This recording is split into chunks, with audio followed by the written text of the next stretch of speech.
Hello everybody and welcome to the RomanOva music interval series, where we've been learning how to hear the different sounds and building blocks that make up the musical universe. We began with the minor second, the Jaws theme down below, a horror movie up high, and don't forget a crappy emo core band in that register as well. Remember all that crap from the 2000s? I do. This then continued on to the major second. Kinda sounds like teeth chattering, doesn't it? Big time. Then we got on to arguably the two most important intervals, the minor third and the major third. And that is the mood swing of the music world. The minor third is sad, the major third is happy, and I go way more in depth explaining these intervals on other videos that I have on this channel. I have one for the minor and major seconds, the minor and major thirds. I even have one on general interval appreciation. So check out all of those videos and then return to this exact point on this video to continue this journey. And that journey continues down a path of learning perfect fourths and perfect fifths. A perfect fourth sounds like this. And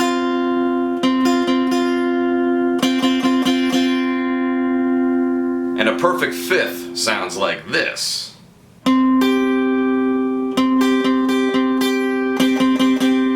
These two intervals get confused all of the time because the perfect fourth and perfect fifth sound awfully similar to one another. Here's the perfect fourth, and here's the perfect fifth. Not much of a different sound if you ask me, at least not yet.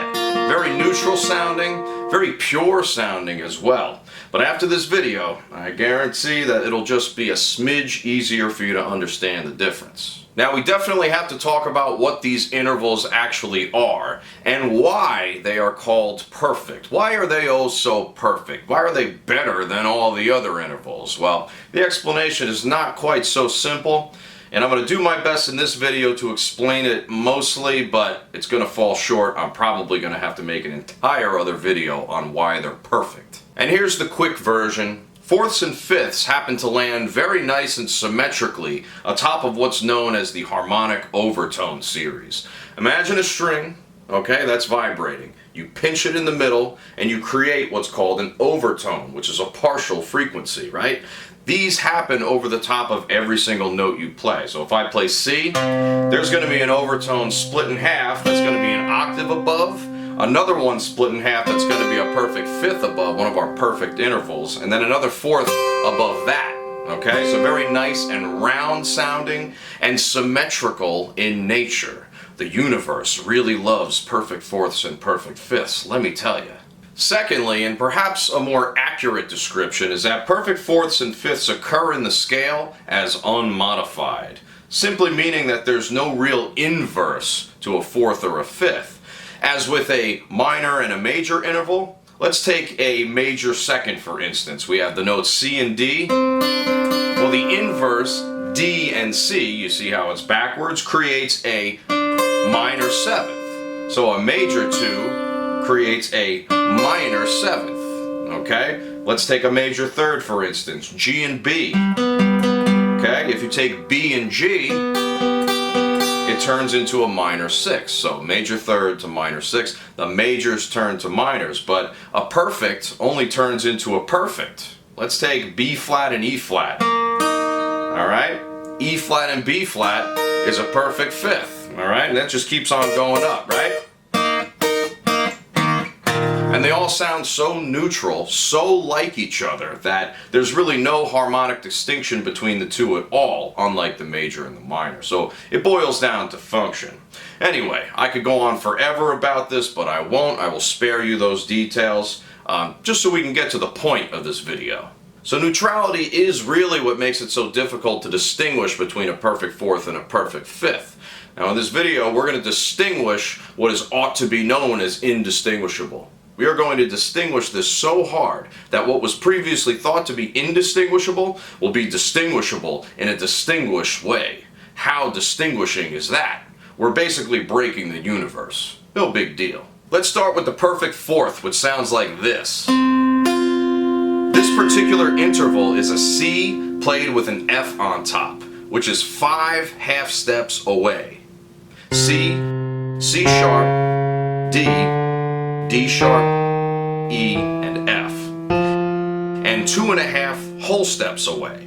C, D, E, 2 whole steps, and to F, a half a step. Now let's play around with this interval in a few different spots. Let's start here, C to F. Let's try E to A. Sounds pretty cool. D to G. G to C. Alright, so once again, incredibly neutral sounding, and they sound very similar to each other. Interval appreciation is extremely important. I did a whole video on this, make sure you go watch it. But anyway, more fourths. So as we go along, let's attempt to polarize this neutrality by really learning how to hear this. The first example comes in the form of Here Comes the Bride, or more properly called the Bridal Chorus by Richard Wagner. Do you hear the perfect fourth within that? It's the very first interval played. Listen again.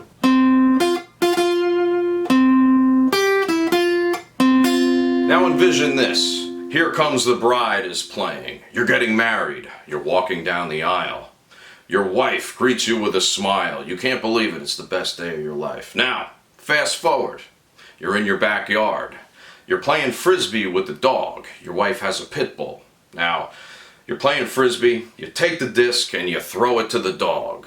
Now, instead of the dog going to grab the frisbee, the dog decides it's going to bite off your wrist. It's basically going to bite your hand clean off, and it's going to run off, blood splattering all over the place. You're screaming in pain, agonizing, screaming for your mother. Ah, my hand! And the dog runs over to the corner of the yard, whipping your severed hand around like a blood sprinkler, and you just can't believe what just happened. Now, your wife comes outside.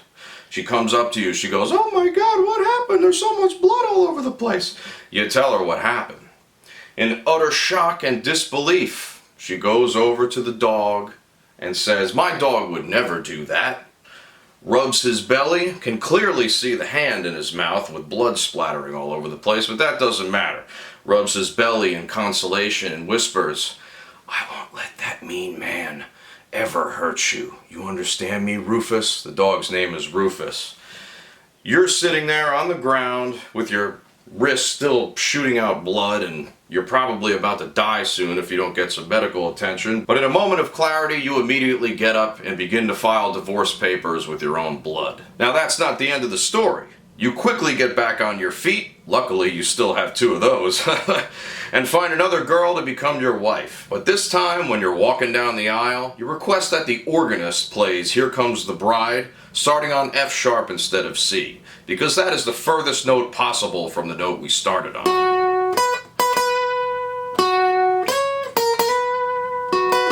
Once again, listen for that perfect fourth. Long story short, you're married again. You're taking a walk in your beautiful new backyard, when all of a sudden you fall through a trap door into a pit of venomous snakes. Now, it wasn't until this moment that you realized your wife collects exotic and poisonous reptiles from all around the world and sets up these traps so that they can make friends easily. Now, needless to say, you've made another crucial error in your life and haven't vetted this woman properly, just like the last one. And here's a song that goes along with your life right now. Here we go. Ready?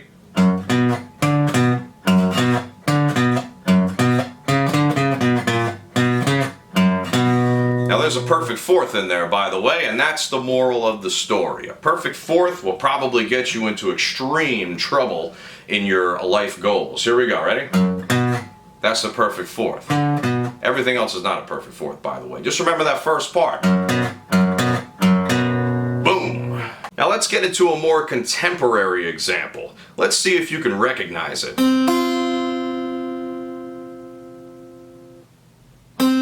That's right. right, it's the verse from Nirvana's 1991 hit, Smells Like Teen Spirit.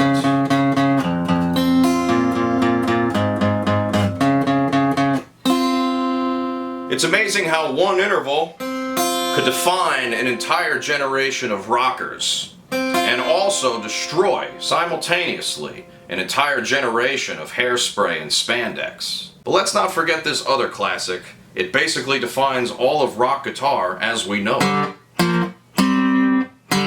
When played together, the perfect fourth creates the single most played out riff of all time, Smoke on the Water by Deep Purple, with some other honorable mentions as well, such as Burn from the same band,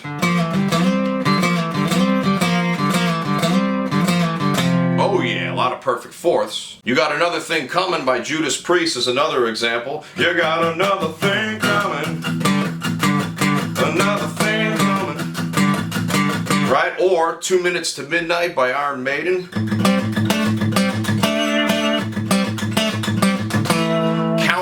Countless examples of perfect fourths abound. Just like the perfect fourth has its fair share of examples within the world of rock guitar, the perfect fifth has arguably even more of a profound impact on the genre. Let's hear that.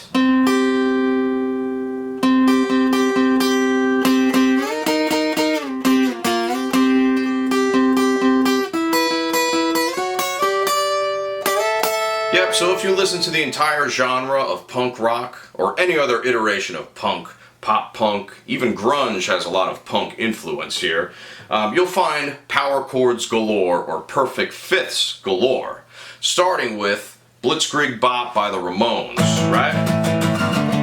We all know this. All power chords. Simple. The interval of a perfect fifth. All the Small Things by Blink-182. We know this stuff, right? And don't even get me started on that chord progression. That's like Schrodinger's chord progression. It's just everywhere. You can't escape it one bit. Think of how many songs have this in it. Way too many that I don't even want to start naming them, okay? Even Smells Like Teen Spirit has a lot of perfect fifths. Once again, we're using that as an example, okay? So, just like I said, tons of perfect fifths in the genre of punk. A less vague example of the perfect fifth can be heard here. The first two notes are the interval of a perfect fifth, so just keep singing them in a loop and you'll get the sound ingrained in your noggin in no time. Now this next example goes out to all the elementary school motherfuckers out there, so check this out. Let's see if you know it.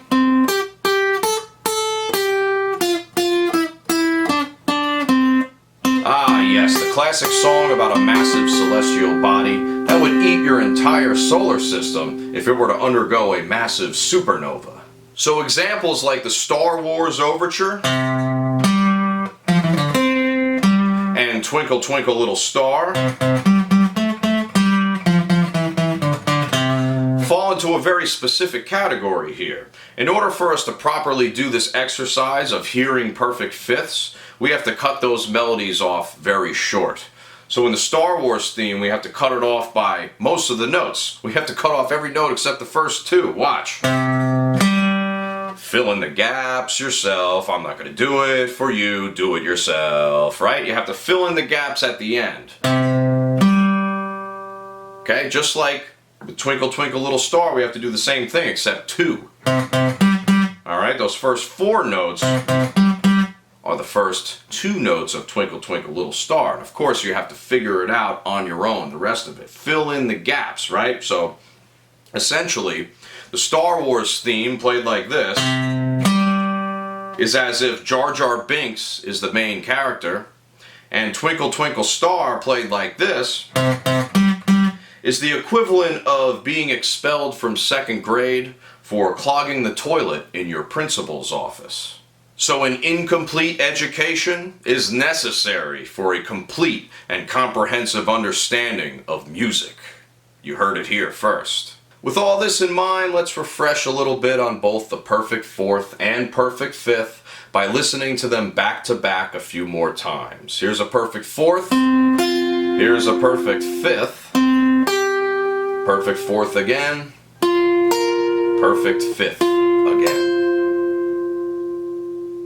So we've reached the end of this video, but we've reached the beginning of what's known as the quiz, which is going to test your knowledge on the perfect fourth and perfect fifth in a way that you've never seen before. So let's get on with it. I'm going to give you 6 different intervals, and you need to figure out whether it's a perfect fourth or a perfect fifth. I'll start by playing each interval twice with the 2 notes separated, kind of like this. And twice with the 2 notes played together. Alright, let us begin. Interval number 1.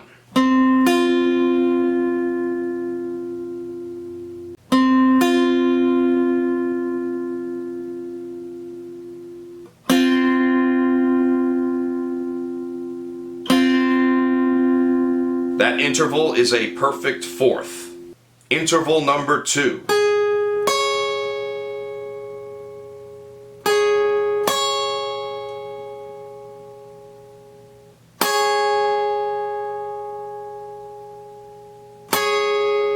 Sounding like the bride is coming down the aisle. Perfect fourth. Interval number 3.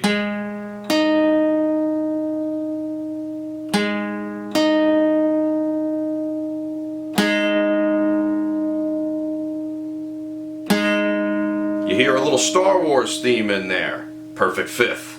Interval number 4.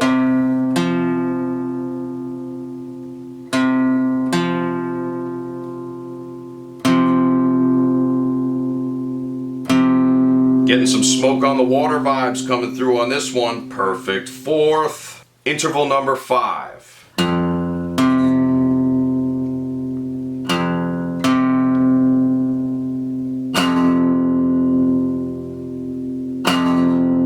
Twinkle, twinkle, little star, how I wonder what you are. A perfect fifth is what you are, and you will definitely go far. Interval number 6.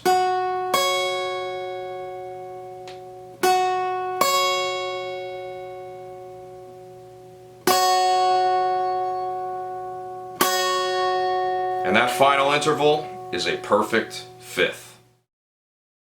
Alright everybody, that is the end of the quiz. How do you think you did? Did you get a 6 out of 6? If so, I am proud of you. If you got a 1 out of 6 or a 2 out of 6, I don't even know what to say to you. You're going to have to watch this video over again and just take the quiz again. Just keep taking it until you get all the right answers. At this stage in the game, you have a 50-50 shot. So if you just do the exact opposite of what you did, you'll get all the right answers. You might not learn anything, but at least you'll be able to pass the test. And a lot of times in life, that's all that matters. Now, hopefully everybody enjoyed this video. I've been enjoying making these videos, the interval videos, and hopefully they're very helpful, informative, and entertaining. Well, maybe not entertaining. We're not here to make jokes here, okay? We're not here to be entertained, we're here to learn. This is a hardcore learning environment, okay? So far we did minor second, minor third, major third, perfect fourth, perfect fifth. There's one interval that I forgot to mention, but we're going to have to do that in another video, okay? And I think you know which one it is, but we skipped over it with this one in lieu of the more pure and perfect intervals. Well, everybody, if you'd like to support the channel, just like the video, leave a comment, subscribe to the channel, and you could even become a paid subscriber at www.subscribestar.com/RomanOva Music. You can pledge any amount of money you want per month, and there are some perks that go along with those various peaks or those various positions of patronage. That's what we're going to say. I'm at a loss for words right now. It's been a long, long day of perfect fourths and perfect fifths, so we got to give ourselves some rest. Alright? Look out for the next one because you're going to need it just as much as you did this one. Peace out, everybody, and I will see you then.